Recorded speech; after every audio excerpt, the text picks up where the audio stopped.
Hello Polytopia people, and welcome to the third Polytopia World Championship qualifier wrap-up video. For the last 4 weeks, thousands of participants have been battling it out on the digital field of war, trying to become one of the lucky few who will make it all the way through to the World Championship.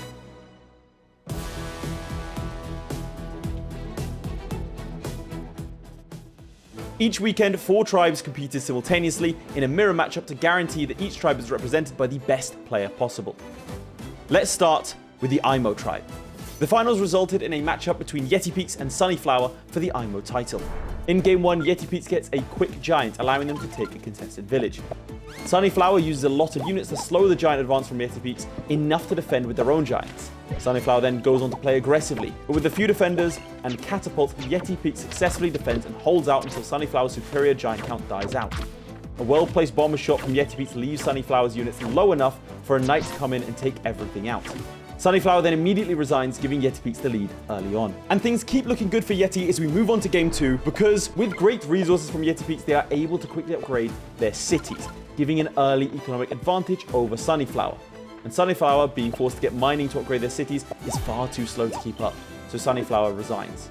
Yeti Peaks wins 2-0 against Sunnyflower to become the AMO tribe champion.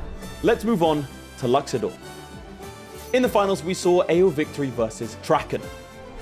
In Game 1, Traken gets on the water quickly, allowing them to pick up a lot of villages, and after getting stars from a ruin, Traken has more villages, techs, and giants, and with this many disadvantages, AO Victory is unable to defend and thus resigns. But the tables would turn going into Game 2, with AO Vic getting a good coastal city on turn 4, and then being able to upgrade their cities and get on the water with just fishing. And with Traken having no way to get on the water, AO Vic is free to invest in bombers and easily take out any coastal cities. So Traken resigns and AO Victory is able to take the win going into the third game.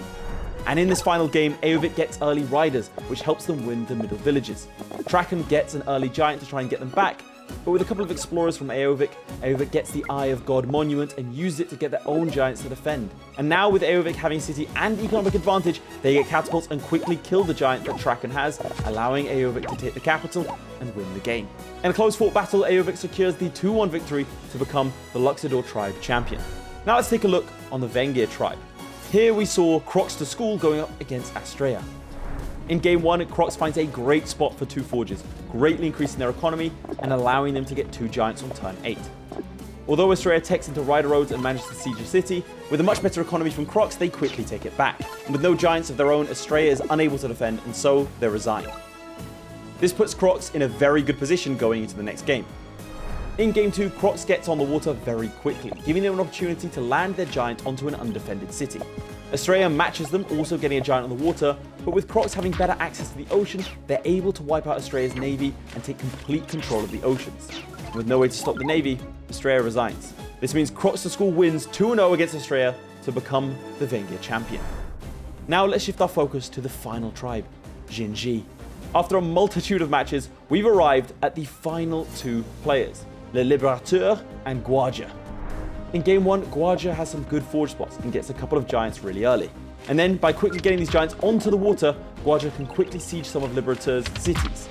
Liberateur's giants are way too far away to help defend, and after taking a city, Guaja creates a lot more giants than Liberateur can handle, and so the Liberateur resigns. And thus, that gives Guaja the advantage going into Game 2. In Game 2, Liberateur gets onto the water quickly to try and establish a navy. However, Guaja does stop this advance with some catapults and is able to pick up the contested village. After this, Guaja has a lot more units, forcing Liberateur to move their giants back and play a lot more defensively. Both players pick up markets, greatly increasing their respective economies. That also allows for both players to pick up bombers. Guaja's massive unit advantage gets quickly removed from a bomber shot and splash damage from the Juggernauts, almost entirely removing Guaja's bombers and rafts. And as Guaja's units dwindle, it leaves their catapults open to be attacked, which also die. And after losing so many resources, Guaja is unable to defend and thus resigns. And so, the Liberateur does very well to regain a point in this matchup.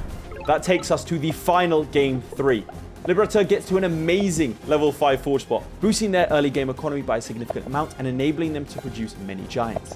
Liberateur also gets an early bomber, which helps to quickly kill a Juggernaut and delay Guaja's navy. And on top of this, having better access to water, Liberateur is able to build a stronger navy and take complete control of the water.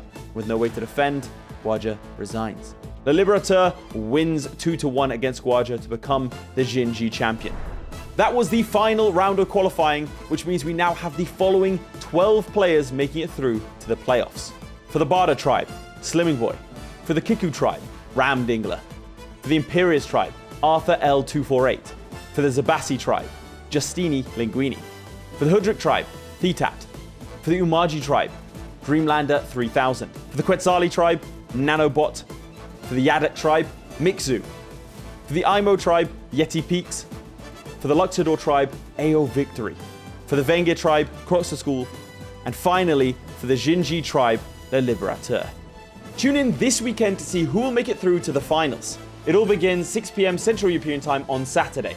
So make sure to head on over to polytopia.io/world-championship to find out more information, and hopefully we'll see you there.